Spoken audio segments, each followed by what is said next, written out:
students go for evaluation. We've even seen the RP course, students just without preparation, they go for answering the examination. Although the videos are available, you all can even watch it remotely from any place. But then students are failing in research and publication ethics, which is basically a common sense kind of paper. So we are seeing students failing on 2 attempts also. And 2 attempts means you cannot continue with the program. So we request you all to take the coursework part very seriously and then only go for evaluation. Now, research methodology can be taught by 1 or 2 supervisors. That is to be decided at research center level or school level. And evaluation will be done by one of the teacher who has done the teaching. Then advanced theory is to be taught and evaluated by the teacher, basically the guide, research supervisor. Then RP, as I said, it's being conducted, recorded at Goa University, and students can go through the recordings and then they can answer the test. Then last course is academic writing. It can be again like research methodology conducted by any one of the teacher and evaluated by the same teacher.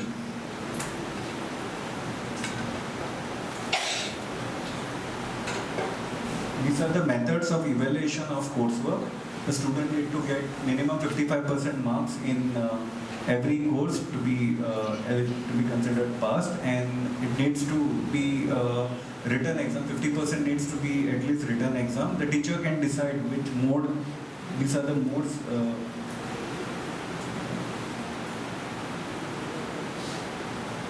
These are the modes that are available on the left hand side. So the teacher can choose any mode that they are planning to use, and it can be mix of multiple modes. We have said that at least 50% should be written. And as I said earlier, 2 attempts, maximum 2 attempts can be given for coursework. Now, absence, there are provisions for absence of research due to illness or due to maternity leave or any other medical exigencies. So, if a student has missed 6 months of period or 3 months of period, they can apply to the guide along with providing all the medical records, and this will be reviewed by us, and then a leave can be granted. Maternity leave provisions are different. Female students get 240 days of maternity or CCL leave. So during this time, they have to give a report saying, basically a kind of a NEEL report wherein saying that they have obtained leave during this period. So they could not progress their research.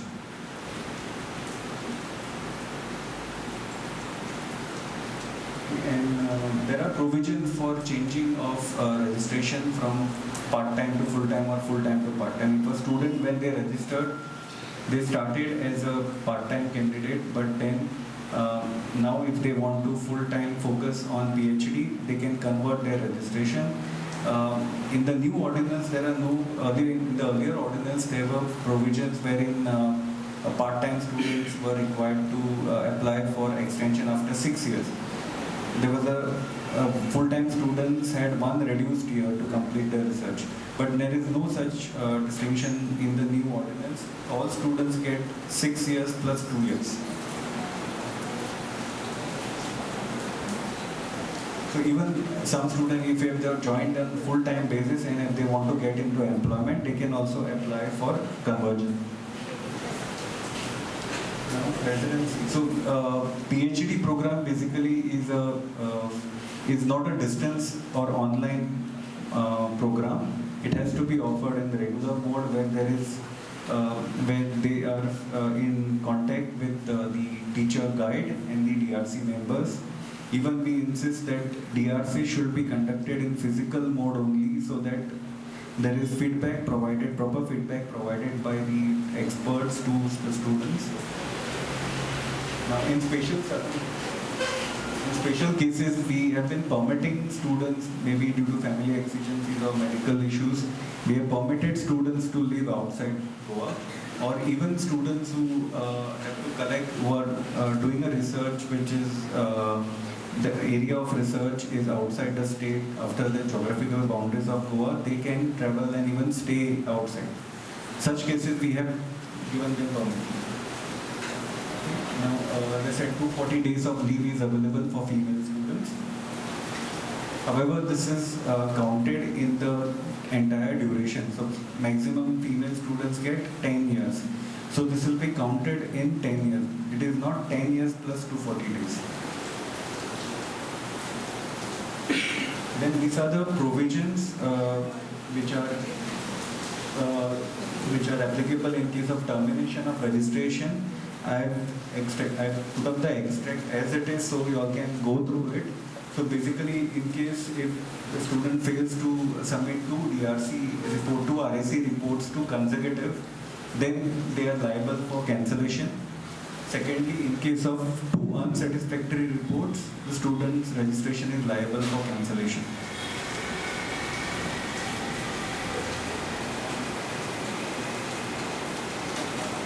Now, these are the requirements to be fulfilled by our students before submission of thesis. So, as of now, the rules are that one publication is required in UGC Careless, Scopus or Web of Science index journals. Basically, they need to, usually this will come after maybe second or third year when the students have collected data and they are in a position to publish their findings. So this cannot be a literature review based paper. It has to be your own findings based on the data that you all have collected. So apart from that, we have two conference paper presentations which are to be made by the students. Pre-synopsis seminar and the similarity report, that is plagiarism level, is at 10%. This is as per OA 40. However, in case of OA 19 and 19A, it is currently at 15%.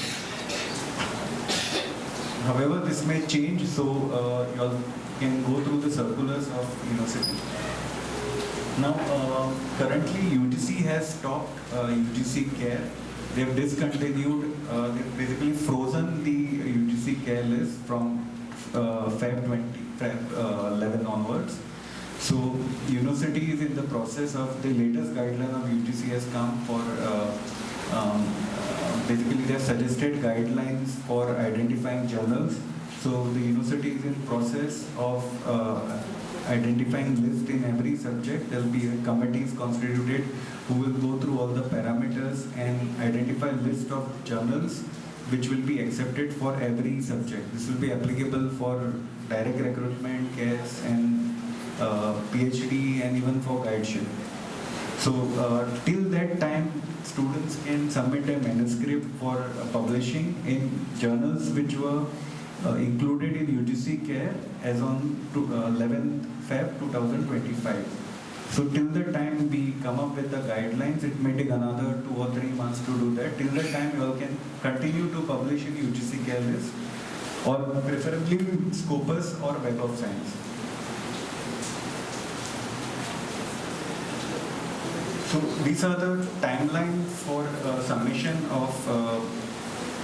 of synopsis and thesis. On completion of 3 years, the student will be eligible for conducting a pre-synopsis. So once you conduct a pre-synopsis, on the same day or next day also you are eligible to submit your synopsis report if there are no changes suggested by the RAC. Upon submission of synopsis, within 2 months of conduct of pre-synopsis, a student is required to submit synopsis document. Then within submission of synopsis, the synopsis will be sent to the external examiners for their evaluation. This will be one of the examiners who will be conducting the viva. So within submission of 6 months, the student is required to submit the final thesis, which will be again sent to the examiners who will come for evaluation. In case student is not able to submit the synopsis, within 2 months of conduct of pre-synopsis, the student need to redo this entire process. And in case after 6 months of submission of synopsis, there is a possibility of extension, but that is given only in extraordinary circumstances, maybe medical reasons. Because what happens is, in case if we prolong this process, the examiner may not be available because they have been sent this synopsis at least within 1 month of submission of synopsis.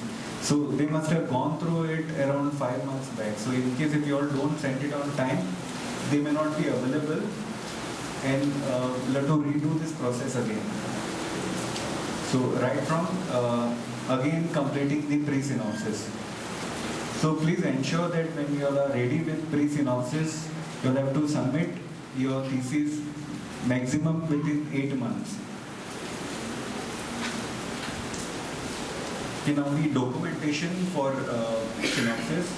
So basically, the student is required to give 5 copies of soft bound and avoid submitting in spiral bound, because what happens is we need to send this to examiners through post, and possibility of tearing of the envelope. So we suggest students to avoid sending spiral bound.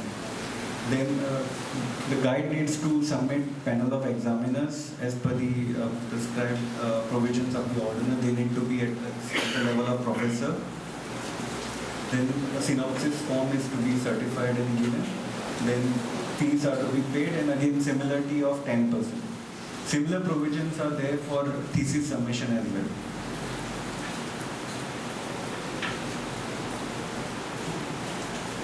Another critical point that student and guide needs to take care while pursuing the degree, fees. So the date of provisional registration, that is your first payment of fees, will be always considered as date for extension and payment of fees.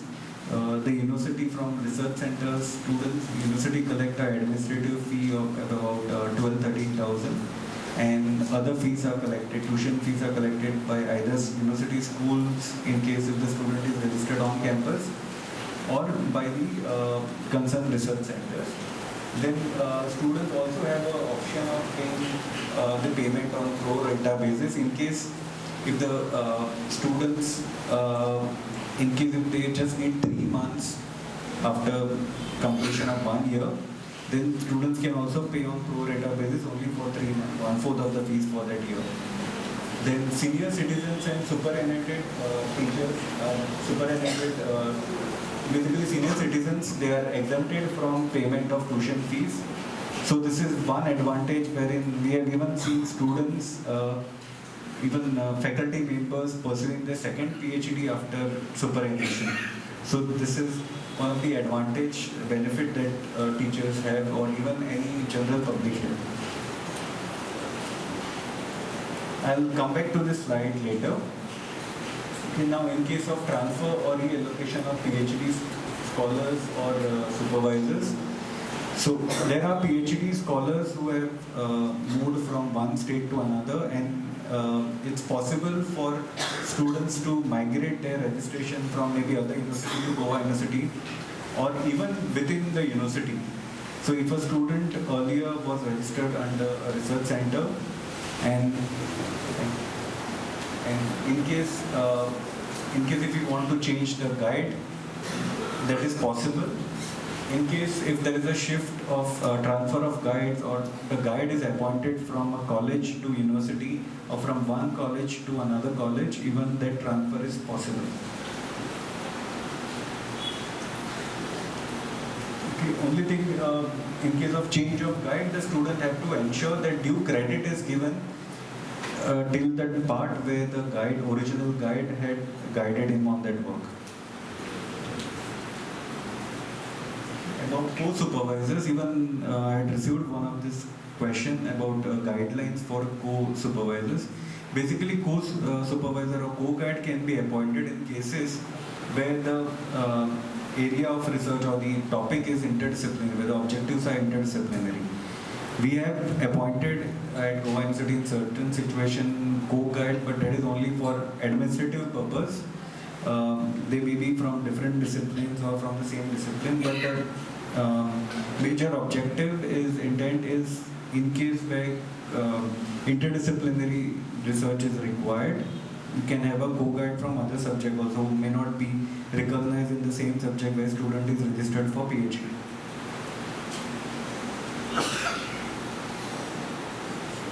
Even there is a possibility of co-guide from outside the organization, outside the university.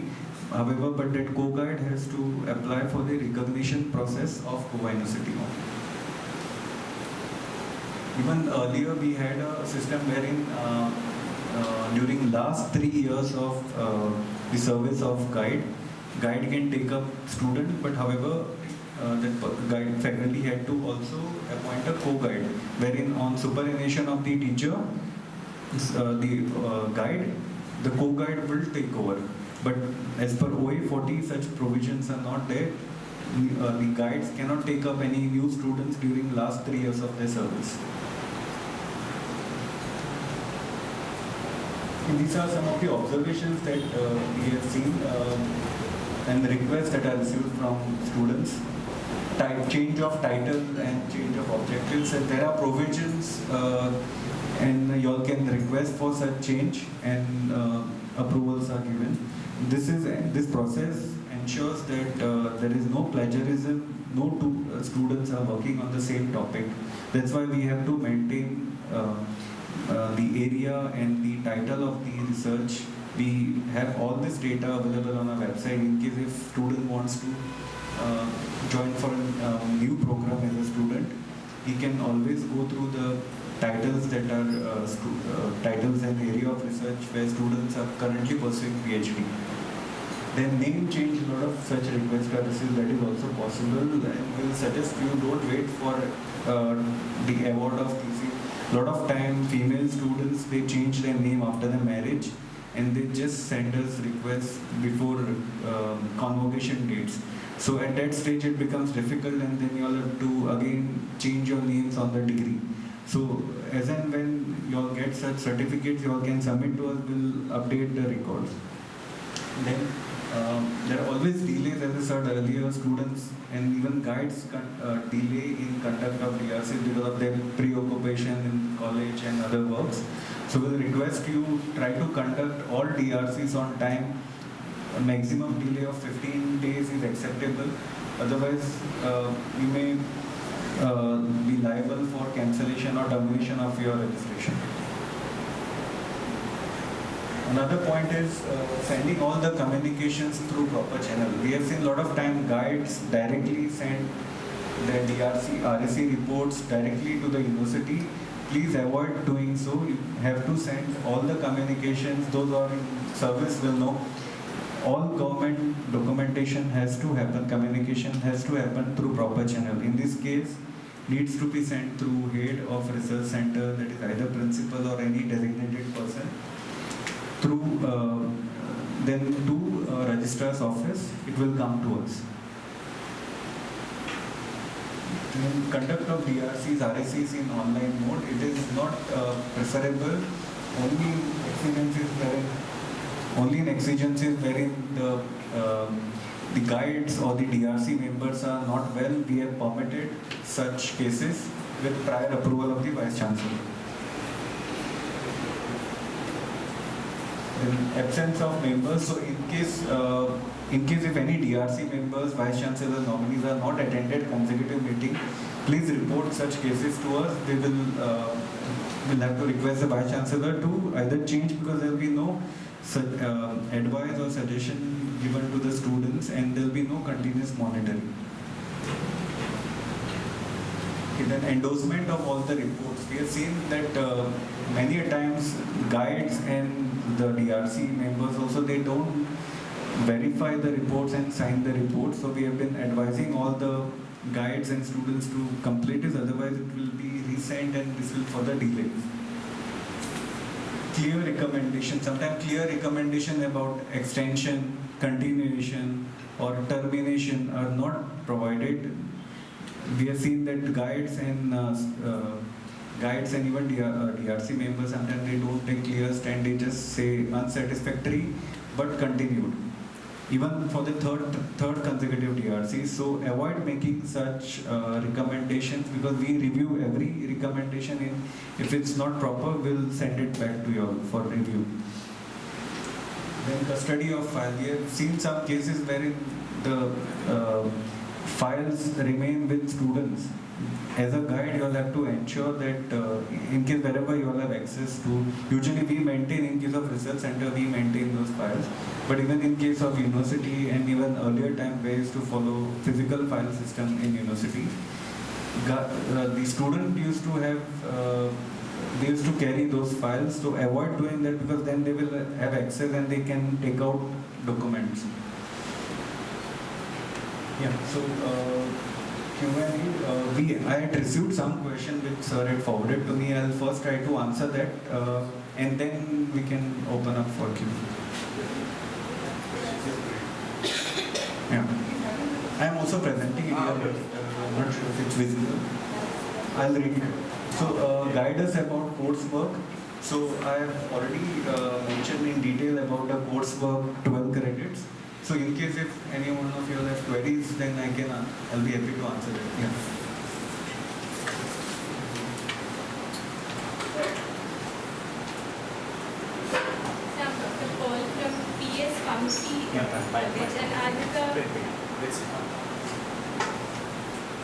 So other than newly recognized PhD center, so I'm the first guide and the first student.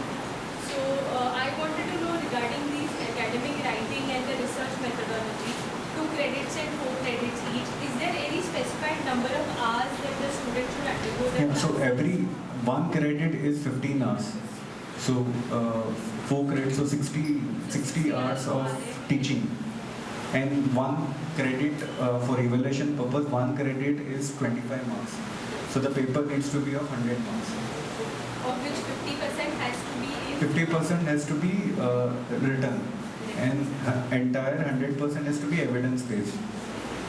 So evidence-based means in case if you all are conducting seminars or presentation, you all can keep records of the templates of those handouts of presentation PPTs or any assignments that are given. And so the paper setting which is to be done at the research center level, is it to be done compulsorily by the approved PhD guys only, or any other faculty like the M.Com faculties also who are handling those subjects? So paper setting is in, there are clear guidelines available for that.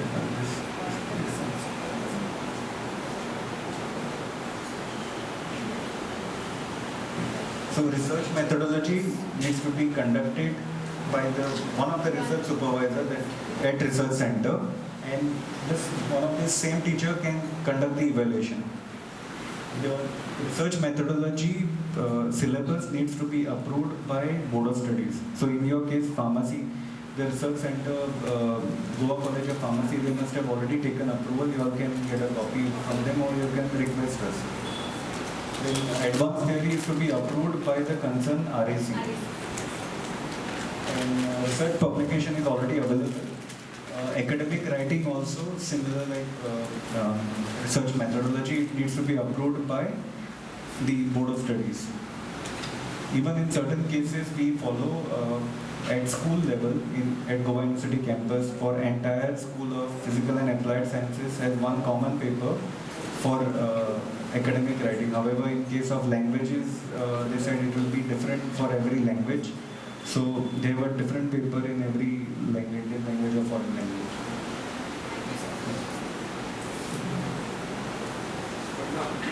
But now the coursework is physical, no online.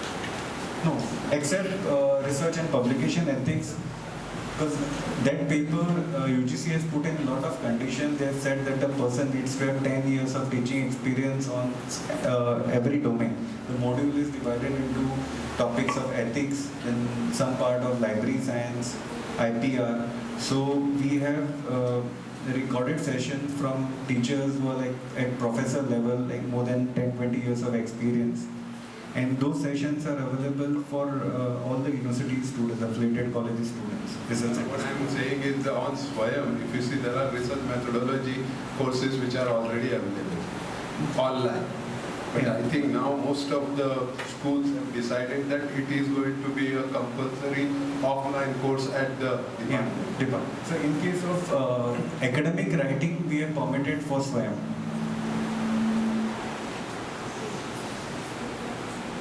Because why I'm asking you is because now many teachers who are teaching at the colleges, once you say that they have to be present for at least 2 days to attend those classes at the university, they are going to have this difficulty. Either they have to adjust their timing at the colleges and go and attend those lectures. Earlier it was online, so therefore they could have done it by remaining in the college also.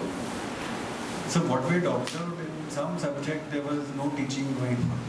That's So to avoid such situation, we had to be very stringent about this practice. Even there was no classes conducted. At the end of 1 year, there were only exams conducted. That's true. And then many of such students, they were not able to complete their PhD. They used to leave. So to basically showcase and commitment that they are very serious about their registration for the PhD, we had to go for such condition. Also, what happens is PhD, the guide has limited number of seats available under him. Assistant professor can take maximum of 4 students under them. Associate can take 6 and professor 8. In case if there are more students who are interested, but if the their quota is full, they will not be able to take up new students unless these students submit their thesis. So that's one of the reasons where students who are really interested in the program can continue, others can discontinue in case if they don't want to pursue it seriously.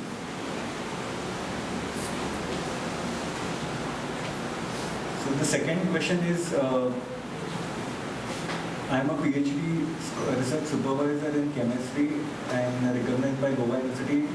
Our institute is not under any research cluster for chemistry. Some guidance on how to go about so that I can get a PhD student registered under me will be highly appreciated. So there are options wherein this concept of cluster is based on a MOU with the partner colleges, DHE and the lead cluster college. So in case of chemistry, Khandola College is the lead cluster college and all other colleges have signed a MOU. So in case if a newly recognized guide wants to start guiding students, they can also be part of this MOU and then they will be able to guide. Yeah.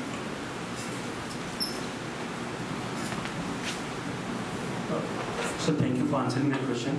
Sir, but our college does not have a research center. So can we form our own subject? Chemistry. The question is Which college? Government Parsakar College, Arambol. Education college. Yes, sir, education college. You all can sign an MOU. You all can write to DHE requesting that you all want to be part of this MOU. Cluster And center. Khandola College. Yeah, with Khandola College. Recently, we had a case wherein Saint Xavier College was not part for commerce, commerce PhD, and then they have signed a MOU with Pedne College to be part of the cluster. So, sir, we did not have a research center. No, not required. The lead college will be the research center. Lead college, Khandola College in this case will be a research center. There is only one research center. The new college is Government College Mandal. All the other colleges where chemistry is being taught, they will be part of this research. See, all like PS College, Dempe College, which are part of where there are guides guiding PhD students, they also don't have a research center. The research center is set up at lead college, that is Khandola College in case of chemistry. So once your college also signs a MOU, you all can start guiding and taking students through Khandola College. And sir, do we need to have a PG program at subject? Not required. Those compliances will be followed by the lead college. Thank you, sir. Sir, something related to this. We don't have a department of psychology at Goa University, nor do we have a research center in any of the college. So what can you do for us as a research supervisor? So ma'am, one of your college can start a research center. You all are free to do that. Both colleges are offering, and Carmel also is offering PG. So you all can decide to start a research center. There is no one more research Minimum supervisor. 2 guides are required, Yes. so that in case if the guide retires or leaves the organization, then the student can be taken over by the other guide. So minimum 2 guides are required. Even if there is one guide at Carmel, you all can start the process of research, creating a research center. There is nobody else, sir. You'll have to wait for the other. Thank you, sir. But there are a lot of senior teachers in psychology, right? You all can apply. Even apart from Carmel, if there are other teachers who can apply for, eligible for guideship at UG level also, they can apply. They may be seniors. I believe there are at least 10 to 12 colleges which are offering psychology. Yes, there are almost 9 colleges 9. offering, and there are almost 4 colleges offering PG also. Yeah, But including Nirmala. nobody has registered as a research. No, apart from yet. PG, now you all are teaching for at UG level only. Yes. The PG is self-finance program. Correct. So if there are any teachers who are eligible, they can apply for guideship, and then We'll have to look out for that. St. Xavier can apply for Research center. research center. Yeah, thank you, sir. If we start a school or discipline at a university, then you all can start guiding from university concept based on a circular that we had issued earlier for non-sciences program. Also, under the ED pursuit of social and behavioral sciences, psychology is one of the subjects included. But then at present we don't have a discipline which is started. Department of Psychology.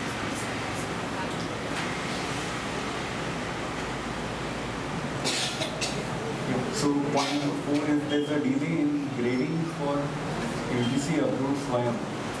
So unless the results of the course are out, we cannot confirm the registration. However, the student can continue pending this result of SWAYAM courses are out. This is for coursework, right? Yes. So until the coursework SWAYAM results are out, the student can continue. They can even make the annual presentation and also report to DRC that they have cleared the other coursework, but this is pending.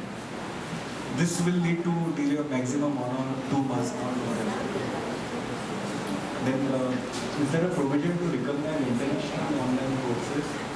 So, we have said SWAYAM, if it recognizes other courses, then it can be also approved. However, this will be first reviewed by the Board of Studies, so they will take care of that. Then, point number 6, are part-time PhD scholars permitted to formally request flexible scheduling for course? Like Sir said, we have already answered this query. You can request, actually, sir, if those teachers can request for weekend classes also as suggested, or late evening classes, if the guide and school permits, they can also do it. In cases of delay from university for scheduling RAC, so the university does not schedule the RAC or DRC, it is the guide who schedules.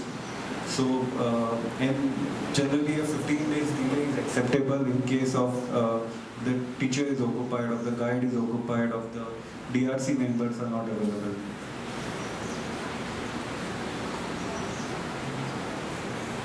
Or for Viva VOCE examination. Viva VOCE examination is conducted, will not hamper the PhD registration, because once you submit the thesis, all the deadlines end over there. So even of the 10th year, if you submit your thesis, and if the Viva takes another year, so it will not lead to any termination or cancellation of registration. The scholar misses a procedural deadline due to administrative delays, such as pending plagiarism reports.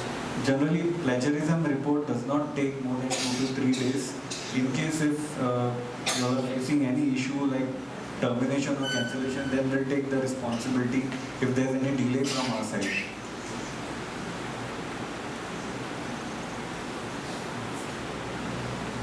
permissible for a PhD scholar to voluntarily retake the coursework to improve their grade. Generally, PhD is not like a PG or UG program. There is no grading given. There is no A plus or O grade given. So it doesn't matter whether technically just pass is enough for a PhD. Some cities they have. No, we have, the student needs to get 55%. That is minimum required for passing. But in case if they want to improve, it's not going to, PhD doesn't come with a A plus or any grade. Candidate throw distinction. Yeah. Getting here less may not be going. There's no improvement possible like PG. With the completion of coursework within the first year of provisional registration mandatory, can an extension be granted? Yeah, such extension on case-to-case basis we have granted earlier in past also. Are the marks obtained in PhD coursework factored in? There is no factorization of such marks, and there is no grade given for PhD. Does co-authorship fulfill the mandatory publication requirement? Is it compulsory to have first authorship requirement for PhD scholar? Yeah, because the PhD is based on the independent work of the student needs to be given first authorship, and the guide will be a co-author or corresponding author. We have seen in many cases guide's name is not included, so we'll request you, all of the students and research center, to ensure that it's included, because this will also ensure quality of the research, and we don't want students to send publication manuscript to any predatory or cloned journal. So the guide is well aware about the journals, how to verify the journals before sending the manuscript. So this will also ensure that. But this happens many times after we have got the So, minimum one or two papers are required. That's the name of the guide and student will come. Whatever work that is left over that the student write, we may not write the name of the guide. So practically, we will not. Because of that, by that time, the guide and the student may not have a good relation. So technically, they are ex-students after they submit their awarded PhD. So we don't have any control, but it's an ethical practice. The students have been guided by the research supervisor, and they are expected to give that credit to the guide. But guide can claim later. Guide, yeah, if the guide's name is, Not there in the publication. Guide can say no. yeah. So the guide also has options of copyright violation cases. They can use all those options if guide wants to claim the credit. Also, what we have seen that some guides say that the quality of the journal is so bad they don't want to be even associated with those articles. So now that we have UGC care list and scopus, so please ensure that you are published in such journals. So as I said earlier, till the time we issue guidelines, after the withdrawal of UGC care list, university will accept UGC care list journals which were there as on 11th Feb. So can the same publication be used to fulfill the requirement for two co-authoring PhD scholars working on the related topics under the same supervisor? The concept is the independent work that is done by the student, the findings of this research has to be published. So if two students are working on the same data, then the second person cannot be awarded a degree, because the data is already published and it will be, second person will be plagiarizing it. So the work has to be independent. Even if it's related, the findings will be different. In case if there are further questions relating to this.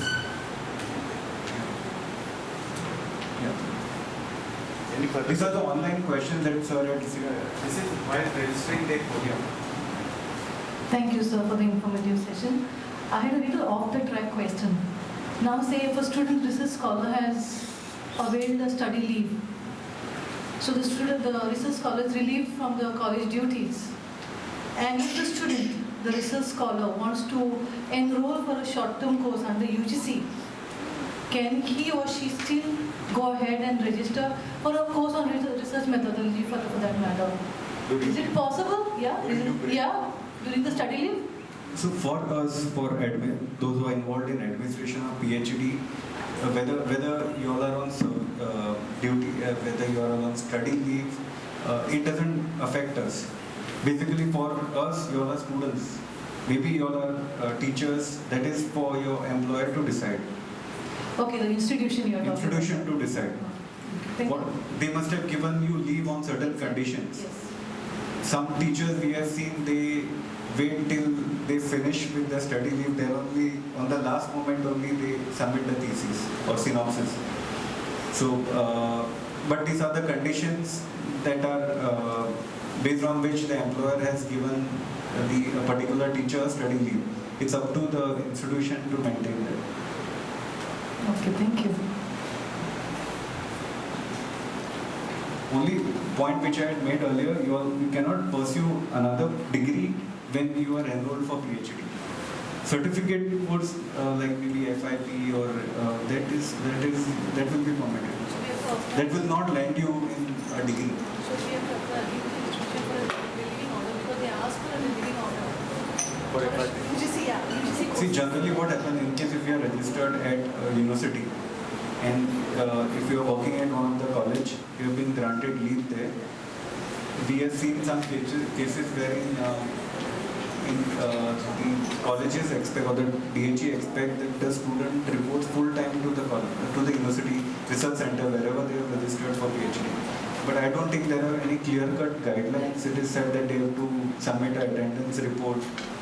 Or even we had a request for a person who was already on study leave, and then he wanted to take a paternity leave of 15 days. But then he was told that you are already on leave and you are not required to take leave again. But then he had to also sign the attendance sheet at the research center where he was registered. So these are grey areas which you will have to talk to your employer and sort it out. So, the college and university faculty sanction study leave to do their PhD. So I wanted to know if there are any such leaves that the teachers who are teaching in school or higher secondary level can take. See, that's what you'll have to confirm with your employer. There may be private organization also who may give study leave, maybe some research organization. So you'll have to talk to your employer. That is, for us, you all are students. You all are not our employee. Government aided, that's why. Generally, it's given. Okay. I'm not sure about school level, but at college level, it's given. School and head secretary PhD is not essential. College and university PhD is essential. So therefore they are given study leave. The school teacher or high secondary teacher wants to also PhD. It will be a special case where they have to write it to the management. Management has to write it to the government and then get the study leave. Because they have to employ somebody else and they go on a And considering it's aided, the government has to appoint another teacher and pay for its service. So that you have to see under your service condition whether leave for doing PhD or even higher education, not only PhD. If you are going for a B.Ed and you are not appointed with the B.Ed, that also is possible. But then you have to see under your service condition or ask for a special permission. So you'll have to talk to your employer, the management, and if it's a government school, to Directorate of Education to clarify on this matter. For us, for Goa University, who is offering you this degree, for us, you all are all students. Even a college teacher or a school teacher or any general public can register, and they are treated as students. So even if you take a leave at the college for 1 year, you will have to continue maybe a CCL or maternity. Again, you have to apply to us for the CCL or leave, because we will not get to know that you are on leave. We will be under impression that you are continuing with your research. And even the other way, in case if you are on CCL or any other extraordinary leave from your institution, and if you want to continue with your PhD, with Goa University during that time. It's possible. You can submit your progress reports, even conduct pre-synopsis and conduct viva during that time. So I had one more question. Are there any scholarships available for the ones who are already in service? Scholarships are available only for full-time students. If you're already paid by, if you're already in service, if you're already receiving remuneration, you cannot get scholarship from. That's a general rule for all. Okay. Even if you are getting one scholarship, you cannot claim second scholarship. Thank you. Anyone else?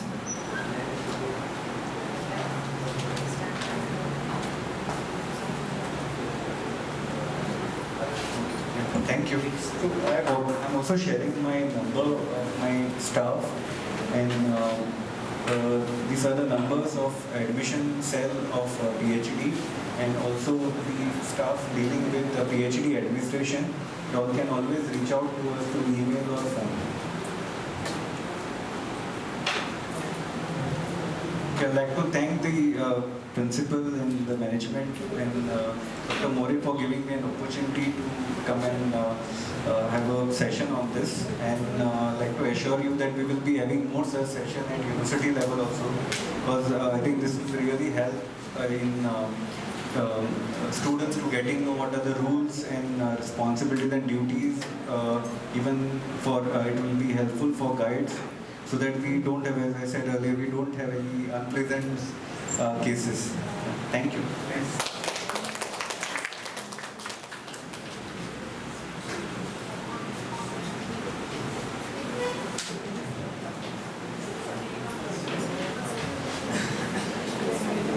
An excellent session as what we had expected and more.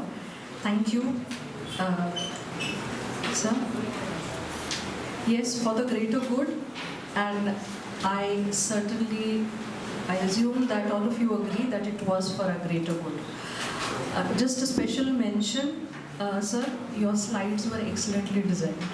The infographics and because we have gone through the ordinances, it's exhaustive information, and the way you presented it, really nice. Made us all palatable. Thank you.